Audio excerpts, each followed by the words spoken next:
of people telling me, oh, it fits you so well. And I'm like, it doesn't. It's just perfect. I just love it. Except it's itchy. But mitten is a moufle without the fingers and not a mitten.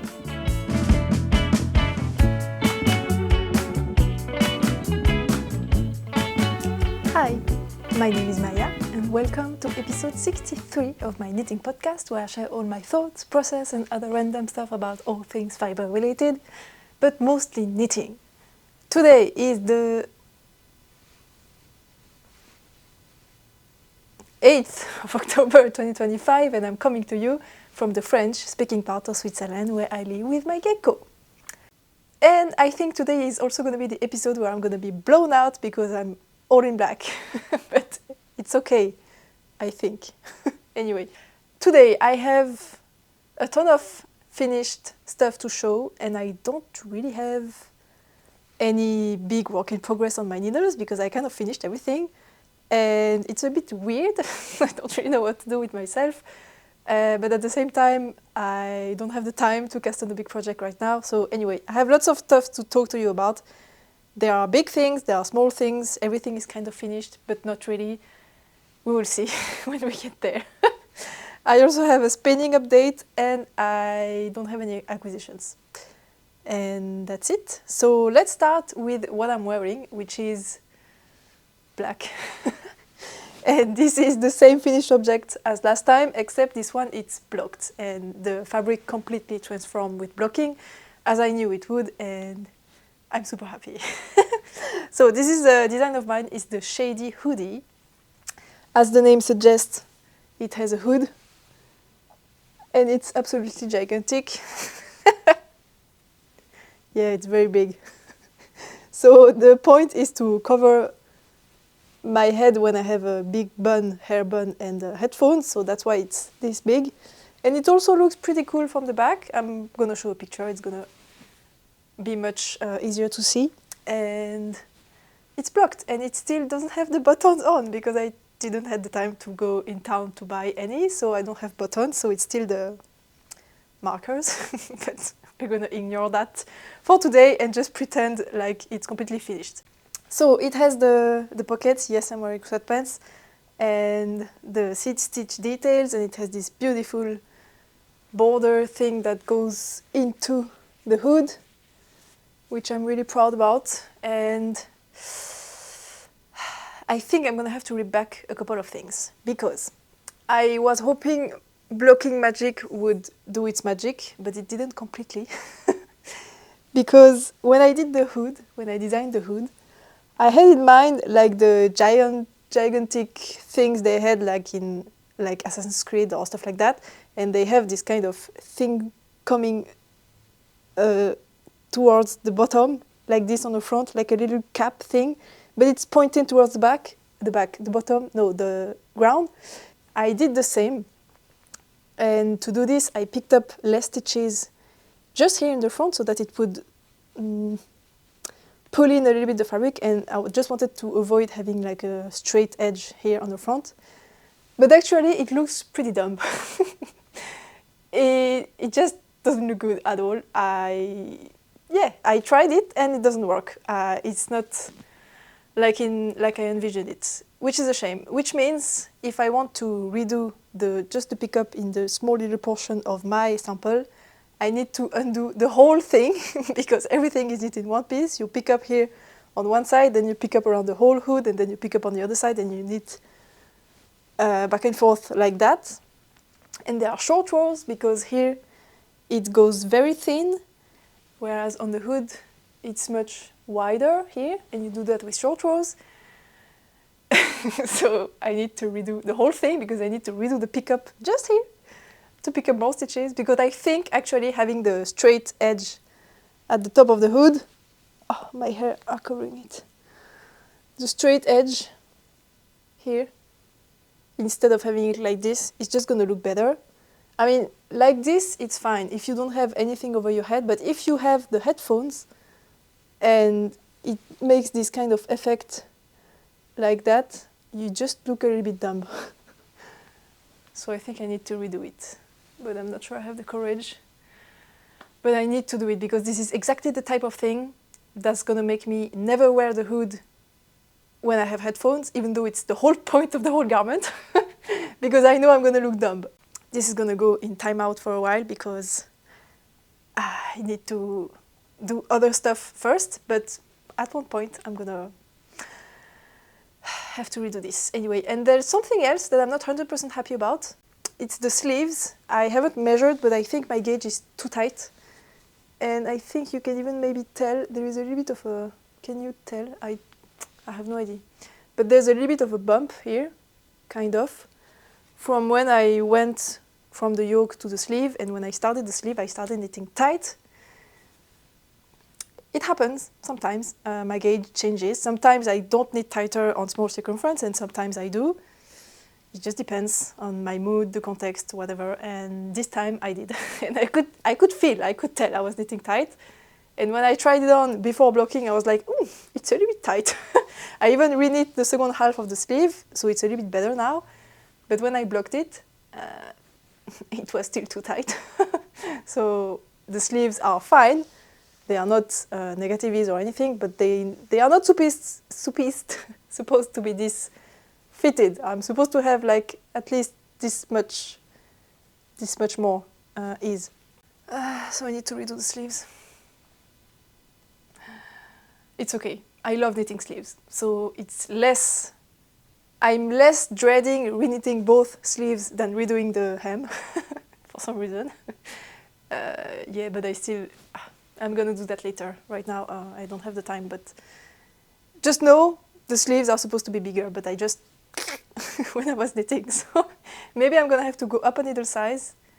But the problem is, if I know the problem was that the gauge was too tight, I'm gonna loosen up the second time around. So if I also go up a needle size, the sleeves might be too loose. So maybe I don't go up a needle size and I just knit looser. But there's also a chance I might not knit looser. I don't know. I'm gonna have to see later when I get to this, but whatever. Yeah, so this is my outfit for today. I'm already too hot, but we'll see if I can do the whole episode with this on. So, second finished object is also a sweater. And it's my basic beginner-friendly sweater. So this is I named it the sweet sweater. I ended up going with that name. It was already the name I had in mind last episode. And so many of you got me suggestions for other names. And it was so sweet. I mean, yeah, sweet because it's a sweet sweater. But yeah, I had so many cute suggestions. So thank you so much. But I ended up keeping the sweet sweater because I like the way it sounds. And also, I'm not sure I'm going to translate the name in French because this will be in French and English. And sometimes it's easy to translate a name from English to French, but sometimes it's not. And sweet sweater would be doux pull, which sounds horrible.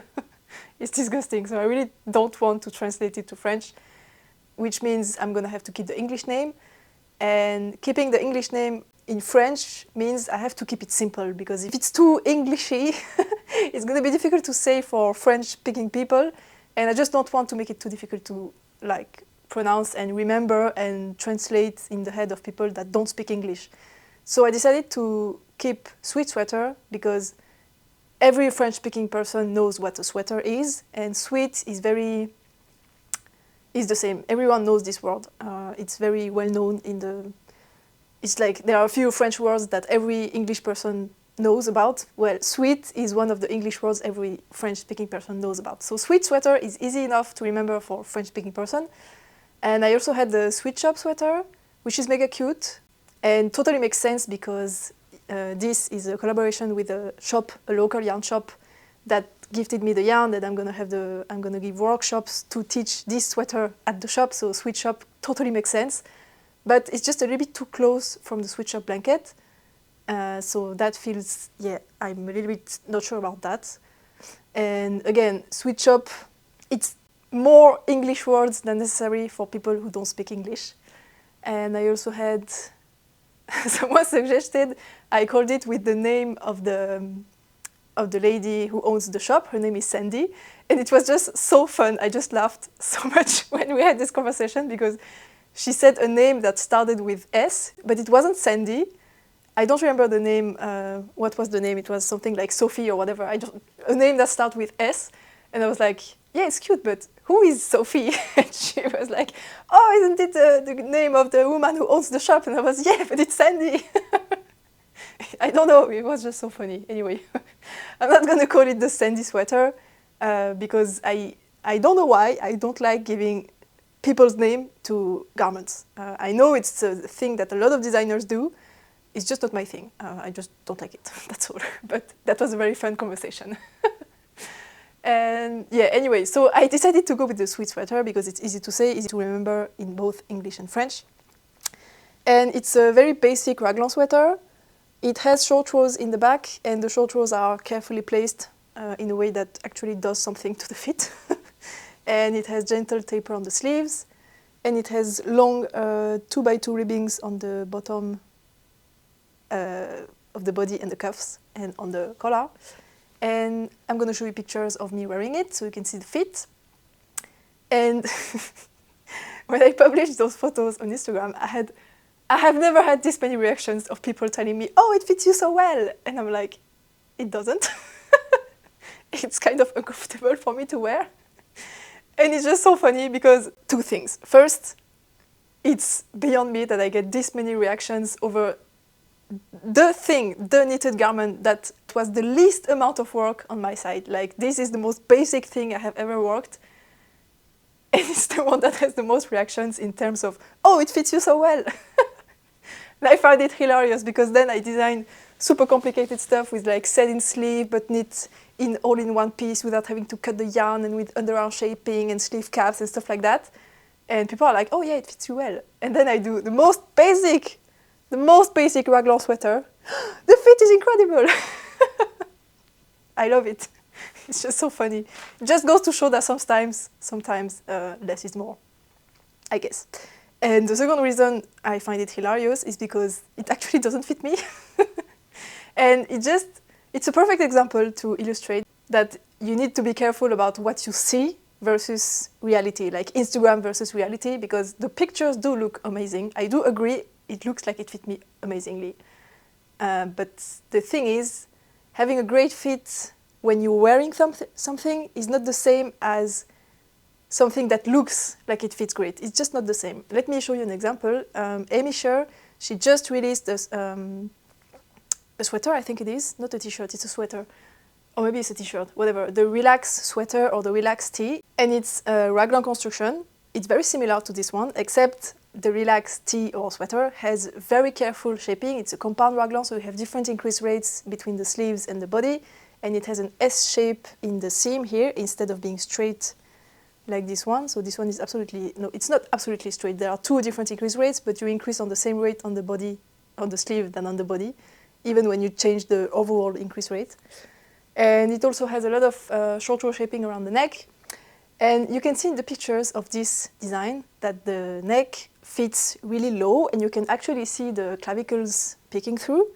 And that's a sweater that fits great. However, it doesn't look as polished and trendy as this one. This one just is more aesthetically pleasing, I think. I don't know about you, but personally, I think seeing this in picture versus seeing the Relax tee, I want to make this more. I have to agree with that. But I know for a fact that the Relax tee fits perfectly, whereas this one doesn't. Because everything is in the neck. In the Relax tee, the neck is open and you have room to breathe around this part, and the front collar doesn't touch anything higher than this, which is how a sweater is supposed to fit. And this one, it's closer fitting and it does touch the front neck and it's actually choking me. And every time I have it on, I'm like constantly pulling on the front because it keeps on riding up and just choking me, and I hate it. I'm still gonna wear it, but it's one of those that I'm gonna have to be like constantly pulling down, like every other raglan sweater I have made in the past, because it just doesn't fit good, at least not for my type of body. I did enough shaping to fit most people, but I need more shaping than most people, so this doesn't fit me in particular. But if you are like straight sized, it's gonna fit you perfectly fine. Not as well as the relaxed tee, but still better than just a normal raglan with short row shaping that's not made the way I did them here. I think I'm gonna have to try it on to show you something about the fit, but the mic is attached to this one, so I'm gonna have to be silent or maybe do a voiceover, I don't know. But yeah, let me put it on to show you something. I'm gonna have to hold the mic like this. So this is how it fixed me. It's already bothering me. My clavicles are down here, and it's definitely touching my front neck. Look, it's coming over here. I would like it to be like this.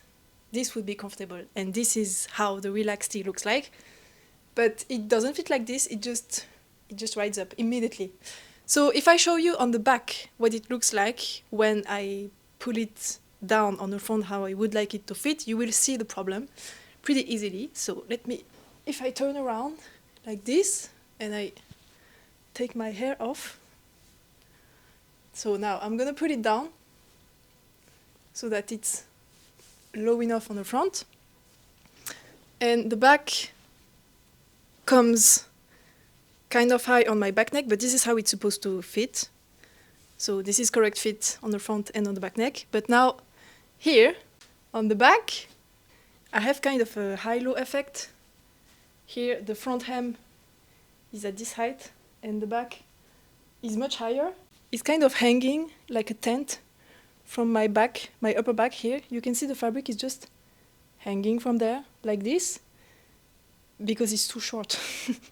If I pull the front like this low enough, it automatically pulls everything in this direction and this lifts up. And so the back is too short. So basically, it's a little bit like horizontal bust darts if you have lots of breast tissues. You need more fabric on the front to cover the curve over your bust. I need more fabric on the back to cover the curve of my upper back, which I don't have here. And that's why it's riding back like this. And this is choking me because my back is pulling the whole thing to the back. And that's why it doesn't fit me. So this looks very aesthetic for sure. It's like a trendy, this is a trendy thing for some reason. I don't know why, but yeah. The yarn it's very soft. It drops air. It's extremely soft to the touch. It's super warm. I'm dying. This feels warmer than this one actually. So it's kind of starting to be a little bit pokey here because it's like the whole back is hanging on there actually. If my neck wasn't there, it would continue to slide back even more. And so the thing that's stopping the thing from sliding back is this exact part. So it's choking me. Yeah, anyway, so that's what it looks like. And let me change back with this instead of holding the whole sweater to hold the mic. Before I put this back on, I just wanted to show something also. I added a reinforcement. You're not really gonna understand what this is, but the hood is here, back here. So the sleeves are here on each side and here. So what you're looking at is the collar, and the body is what you're facing here. And I did a crochet reinforcement from this side all around the base of the neck to this side, so it goes all around like this. And it's kind of tight, and it did really bring everything together, because before I did that, it was kind of sloppy and shapeless, and yeah, it just wasn't great at all. And I knew from the beginning I needed to do that, because when you, like in a sweater like this, the neckline pulls everything in, because you have the ribbing and it kind of sucks everything in and it keeps it in place, and that's what gives strength to this part, and it just prevents it from just stretching out of shape completely. Although this one doesn't really, because the ribbing goes straight into the body without having like a cast-on edge that you picked up from and knitted in the other direction. But yeah, this one didn't have that either, because you work the shoulders and you cast on for the hood, but then you work the hood like this, and you don't work a neckline that's going to bring everything in together. So the whole neckline doesn't have anything to keep it from stretching out, which is a problem, especially because the hood is very heavy and the whole garment is pretty heavy because there are the pockets and there are the detail, the double knitting, everything. There's a lot of stuff just hanging on this particular part of the neckline. So you really need more strength there. So it's very important to do this crochet reinforcement on the whole back neck section. And it really changed the fit completely when I did it. So it's in the pattern. I just wanted to mention that it's something that you have to do with hoods if you want to keep them from stretching out. With hoods or with any garment in general that doesn't have a collar to keep everything together. All right, I'm back. Something else I wanted to mention. You probably saw those things sticking out from behind my couch. It's because I have bought shelves for the back over the couch to put like plants, books and cute decorations. And yesterday night, Mr. Tinks brought a thing to do holes in the wall, a drill, is that how it's called? Une perceuse. And he forgot to charge it. So we did 2 holes. I don't know if you can see them, but there are 2 holes somewhere here. And then the battery ran out, so we couldn't finish. So yeah, it's kind of on standby. But next week, hopefully it's going to be finished. And I'm going to have super cute plants and books and stuff behind me, and it's going to be awesome. Anyway, so just one more thing on the sweet sweater. I mentioned, oh my god, that I'm going to be giving a workshop at the shop, Douce Broderie. So this is a collab with this shop because she gifted me the yarn so that I would write up a beginner pattern so that I could teach a workshop for knitting your first sweater at her shop. And the workshop starts this Saturday, so it's the last call if you want to sign up for that. I mean, probably not you, but if you are local to me and you know someone that might be interested in learning how to knit a sweater for the first time, and have a sweater that looks extremely good and is going to fit them correctly if they are straight-sized, definitely share this with someone you know. And there are still a few spots left, I don't know how many, but yeah. I think you can still apply until Friday, or maybe today. Thursday, I don't know, whatever. And it's gonna be fun. I'm excited to go there, give this workshop, and yeah, that's it. And I totally forgot to tell you the yarn for this one. It's Nightshades by Harrisville Designs in the colorway Fever Dream. It's extremely soft. It's blocked out, even more beautiful than I remembered it would, because I had already knit with this in the past, and I love it. I'm obsessed. And I'm gonna have to redo the sleeves anyway. Okay, next, let me talk to you about another design of mine, the Gecko Mitts, and not the Gecko Mittens. I have a ton of them here. And they are the Gecko Mitts and not mittens, because I learned, thanks to my amazing tech editor, that, okay, let me do the whole breakdown for you. So, a glove is covering the whole hand until the tip of the fingers, and the fingers are separated, so that's a glove. And then a fingerless glove is not exactly fingerless because it has the fingers up until the first phalanx, I think it's called. So it's not really fingerless, but whatever. But it's called a fingerless glove because it has the separated fingers. And the mitten is like Nordic mittens with the colorwork all around, and they are closed until the tip, but the fingers are not separated, so that's a mitten. And then a mitt, and not a fingerless mitt. Maybe some parts of the world say fingerless mitt, but at least in British English, it's mitt, and that's when the fingers are together and they stop somewhere around the fingers, and it's not closed until the end. Finally, because again, so many people told me what they thought those should be called, or what the difference was between a fingerless glove, whatever.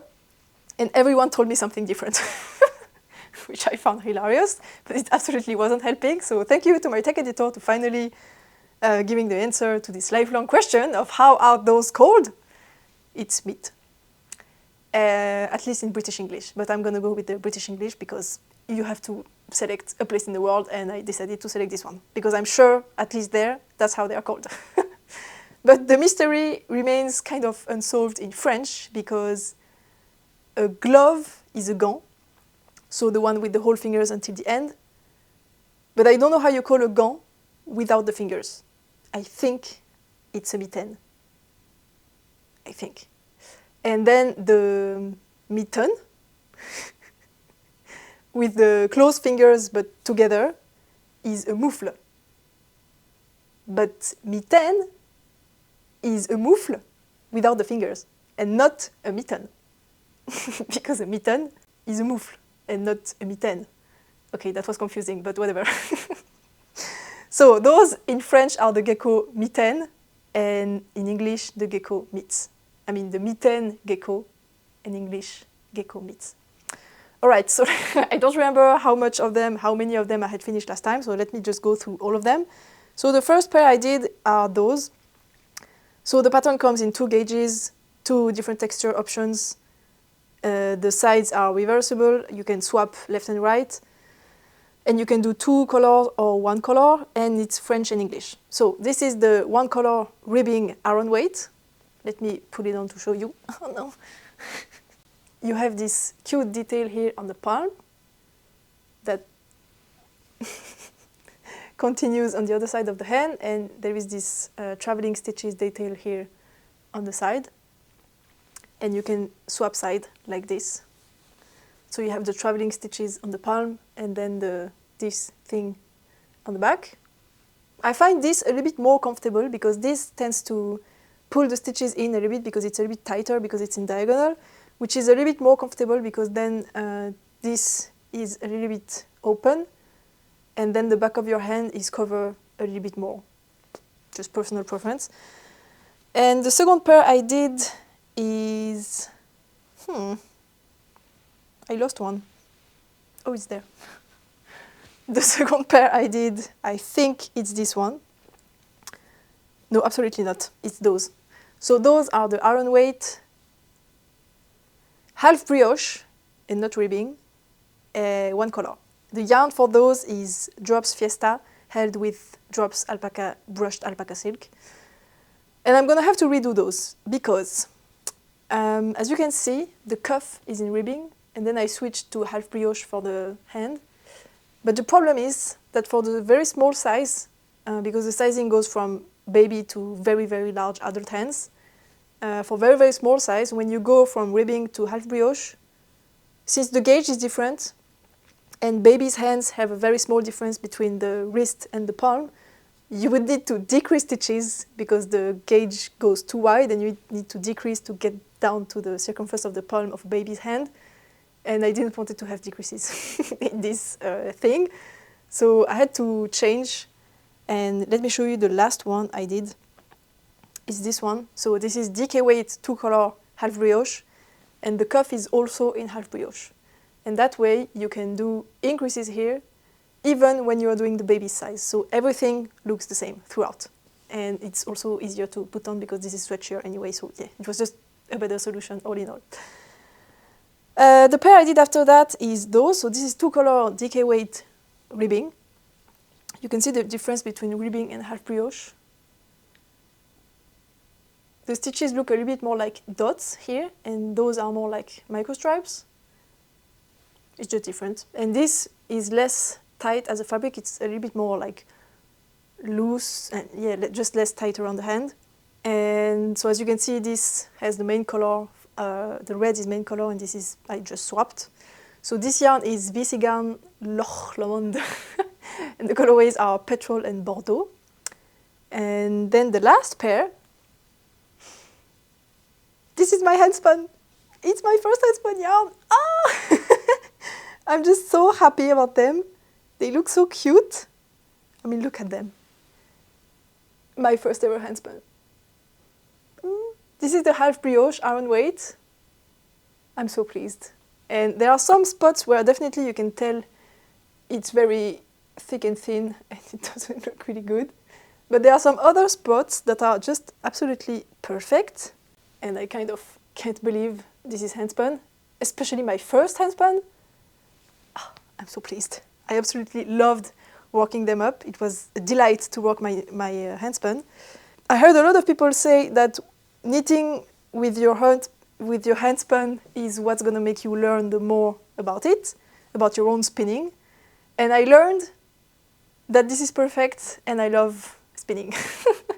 Like, I wouldn't have done it any other way. I love the gauge, I love the thickness, I love the 2 plies. It's not overspun nor underspun or whatever. It's just perfect. I just love it. Except it's itchy. But that's not the spinning's fault. It's just that the yarn is a little bit itchy. And when I put them on and I keep them for like more than 10 minutes, it starts to... which is a shame, because when I finished them, I was like, oh, I'm going to use the yarn I have left, because I have like this much left. I use, I think, 30 grams of the main color and... No, 30 grams of the contrast color and 40 grams of the main color, something like that. So I have enough to do another pair, even more. So I was like, I can try and do a pair that has like a mitten, not a mitt, an actual mitten that's closed. I have enough yarn. And then it's already starting to be itchy. So I was like, oh no, I'm not going to do another pair that's going to be itchy as well. So I have really no idea what to do with this. I wanted to do emotional super chicken with the leftovers, but that's a little bit much, and it feels a little bit wasteful to use everything into a plushie. Even if I end up having the plushie back here, and you can see it every time I film something. Oh, it's itchy. I don't know. I need to find something else I can do with this. Yeah, it's a shame. I think that's all I wanted to say about the mitts.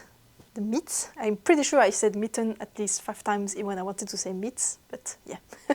The test starts tomorrow for you, because I'm going to publish this on Thursday, so I'm going to contact testers right after I publish this video. And I'm so sorry, I totally forgot to publish the test call on YouTube. I did the announcement on Instagram, and then I completely slipped my mind, totally forgot. So I'm sorry if you wanted to test them, but the test has started. I have already contacted the testers by the time you see this. And same for the Shady Hoodie, because I did the double test call. And again, I'm so sorry, I just completely forgot. But yeah, I found testers for all the sizes except sizes 6, 7, and 8. I mean, I have testers for sizes 6 and 7 for the mittens, but I would like more than just one for each size. And I have nobody for size 8, so if you would like to apply for that, you can still do so. The link is still up in my... I'm going to put the link below in the description. And if I also still have room left for sizes 7, 8, and 9 for the hoodie. So if you want to apply for those, the test code will be in the description box as well. And for the other sizes, I'm sorry, they are already full. My last work in progress I wanted to show you.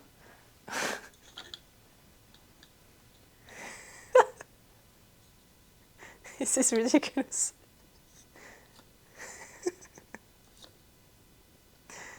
This is not modern art. This is a sock whip. And it's just hanging on top of my yarn unwinder, because I'm using it, and it's actually very handy to just store it like this. And I'm in the middle of the heel, so that's why the needles are like this. It's a sock that I'm knitting for my dad, because I already explained this, but his leg is broken, and his foot on the side of his broken leg is very swollen, and he doesn't have a sock big enough to cover his swollen foot. So I said to him, I'm gonna knit you a huge sock. So I did. It's very big, and it's also extremely stretchy because it's ribbing on the top. So yeah, it can really stretch out as much as necessary. And since the yarn I'm using is Aran weight and I only had one skein, and I had just knit myself a sock using DK weight. So this is Drops Fiesta. It's a sock that's my size and it's pretty small. And I used almost the whole 50-gram ball to do a sock of my size. So I was like, if I knit DK weight, and I was like, if I knit an Aran weight sock that's not enough my dad's size, but that's gigantic, I'm going to use the whole skein to do just one sock. I thought so, but apparently not, because I'm knitting a second sock. So when I reached I was about to start the heel, I had used less than 30 grams, and my skein was big, it was 108 grams. And I realized, wait, if I use only half of the skein, I'm going to be way past the heel. So if I do the cuff in a contrast color, I will have used half of the yarn and I can do a second sock. And I don't know what kind of sorcery this is, because this is Aran weight, it's knit on 3.5mm needles, and the other sock, DK weight, 3mm needles, much, much smaller. I mean, much smaller. And I think this sock is heavier than this one. I mean, no, this one is slightly heavier still, but not by as much as you would think, considering how differently they are sized. So yeah, I'm doing a second sock, which is good for my dad, because then he can swap the socks when he still has the swollen foot, but once he's... Oh, a bird. Hi. Once his feet get back to a normal size, he can wear both socks.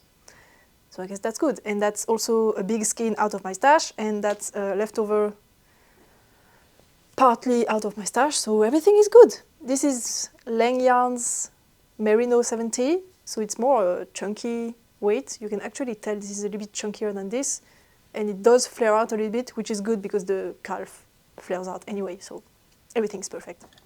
And just a fun fact. So this is used to unwind the yarn while I knit, and I was knitting with this yesterday.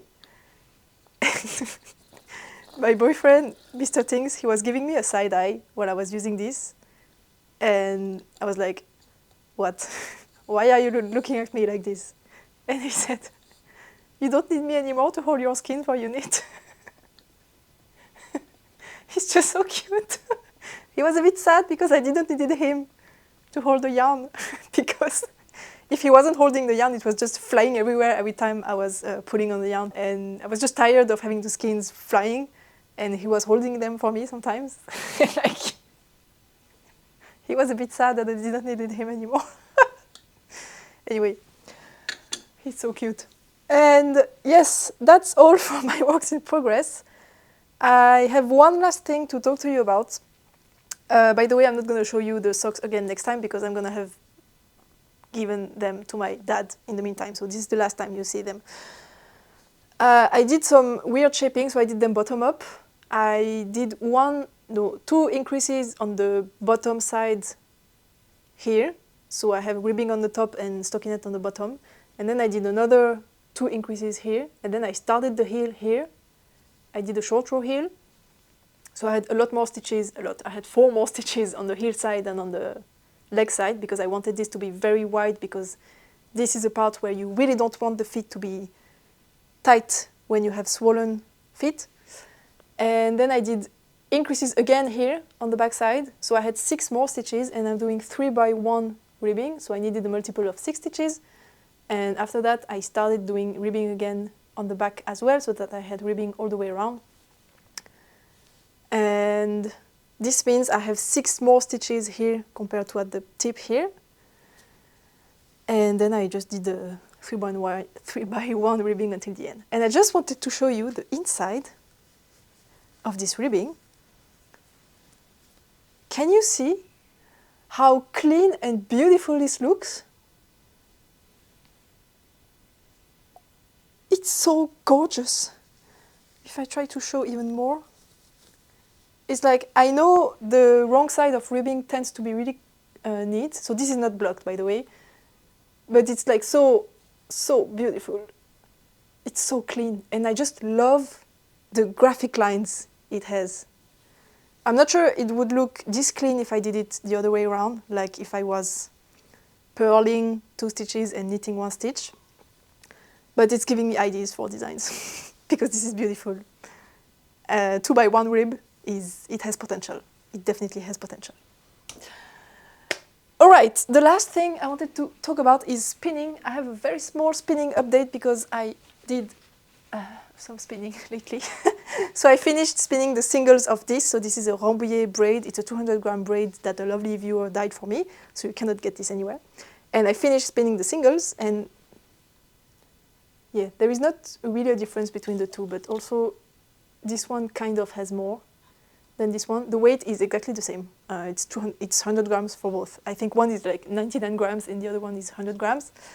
And I also finished the singles of this. So this is Twarpels and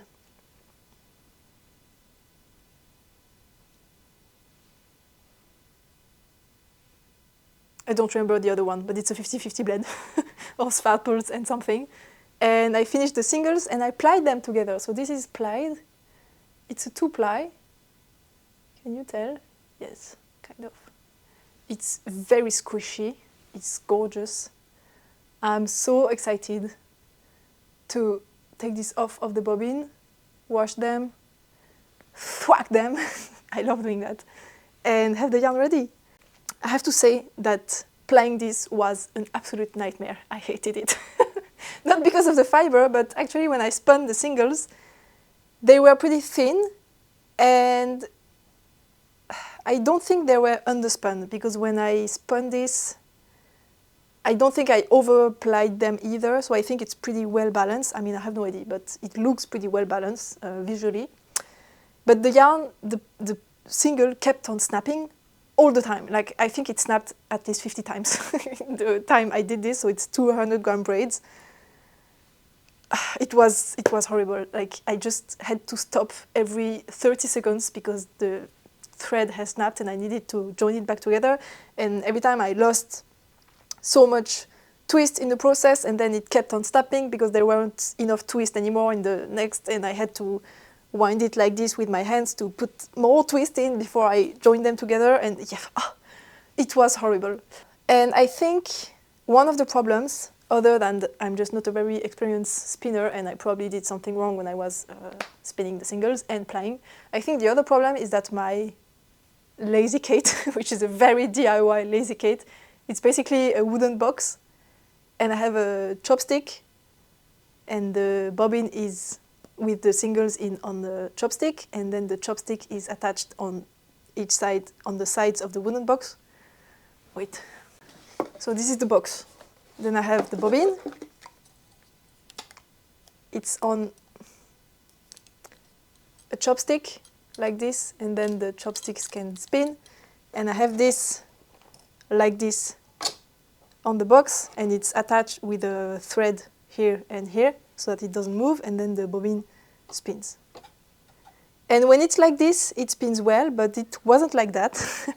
I had the box flat next to me like this, and the bottom of the bobbin was rubbing, I guess, on the bottom of the box. And the rubbing between the bobbin and the wood was too hard, I think, and it was slowing down the bobbin too much. And when I was pulling to get some ply out of the bobbin, there was too much resistance and it was snapping because I was pulling too hard. So I need a real lazy Kate, but I don't have the money to buy one. So I'm going to try something else, which is, as you can see, when I have the chopstick like this and the bobbin can move without touching the wood on either side, it works a little bit better. So this is not, there is not too much resistance, but then it spins freely. So if I pull too hard, it's going to continue to unwind and I'm going to have a tangled mess. So I'm not sure it's a good idea. I know in a lazy Kate you're supposed to have like an elastic or something that just makes a little bit of resistance to avoid the bobbin from spinning freely without you pulling on it.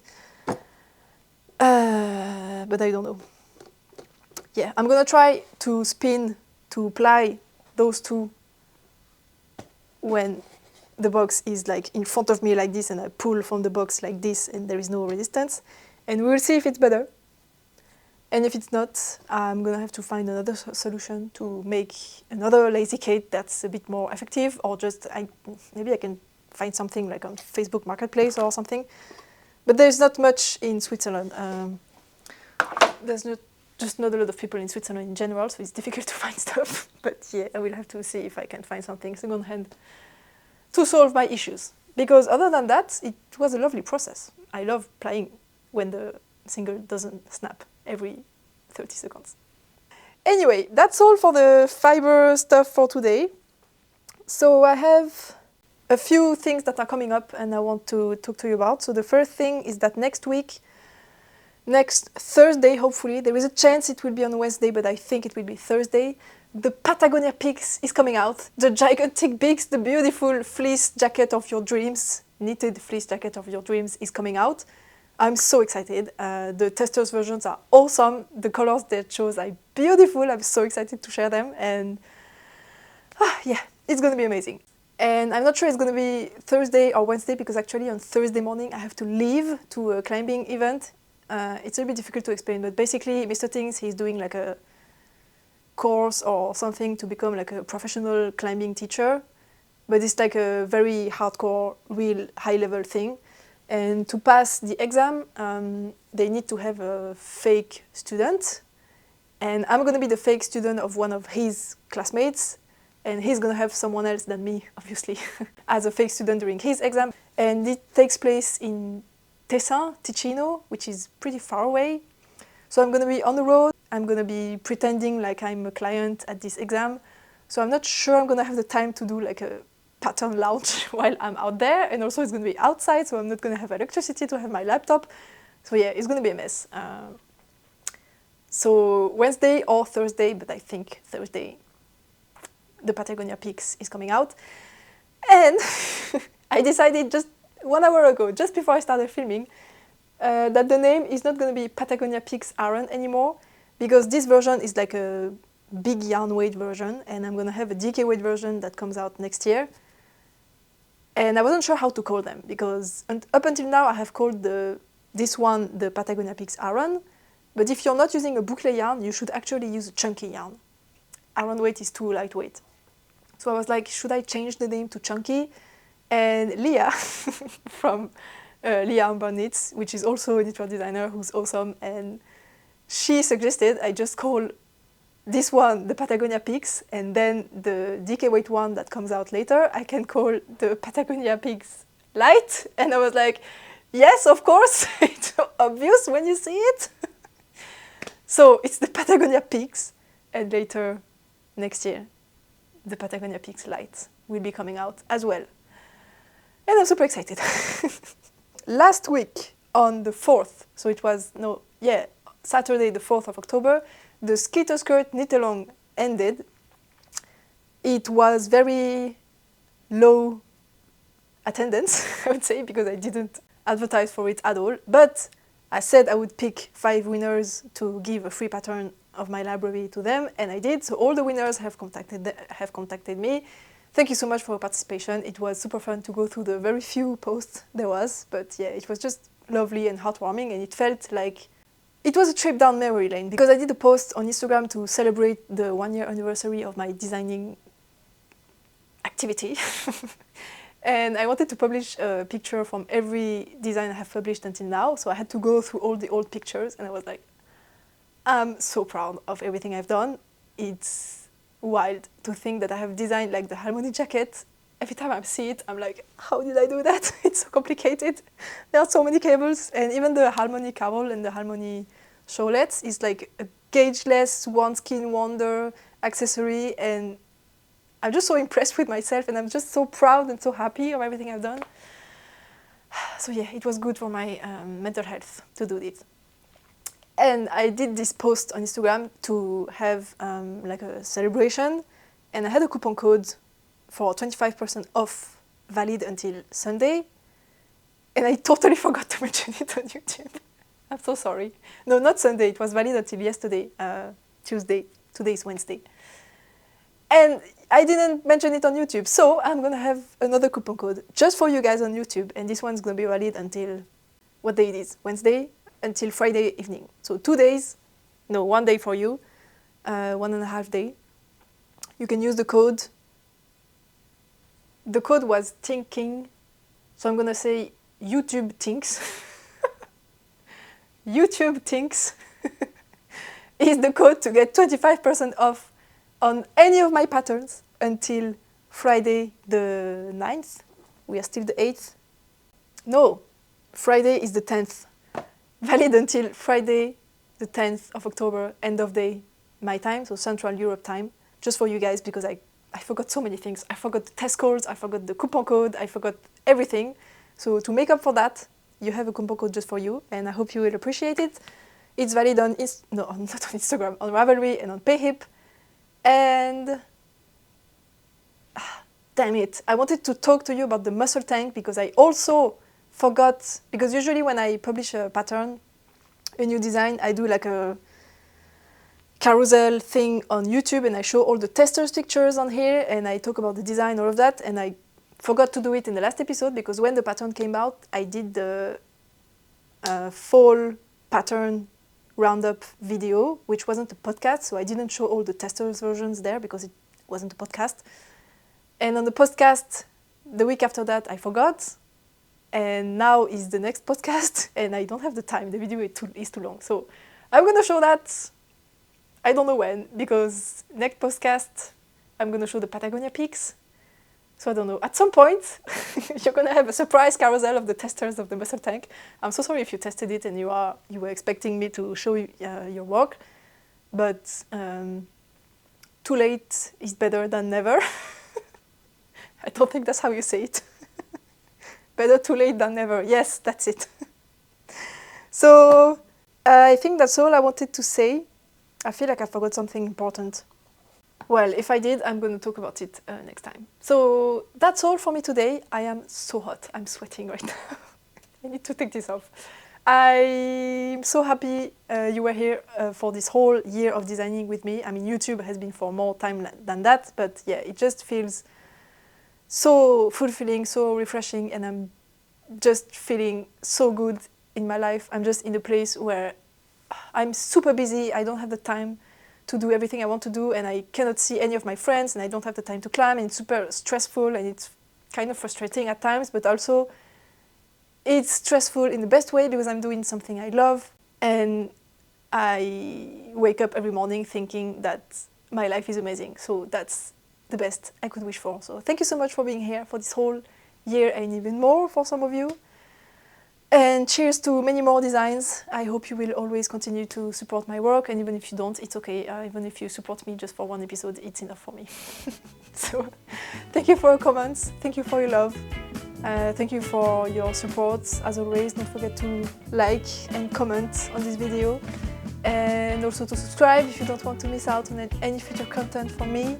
I hope to see you again next time, and until then, happy knitting.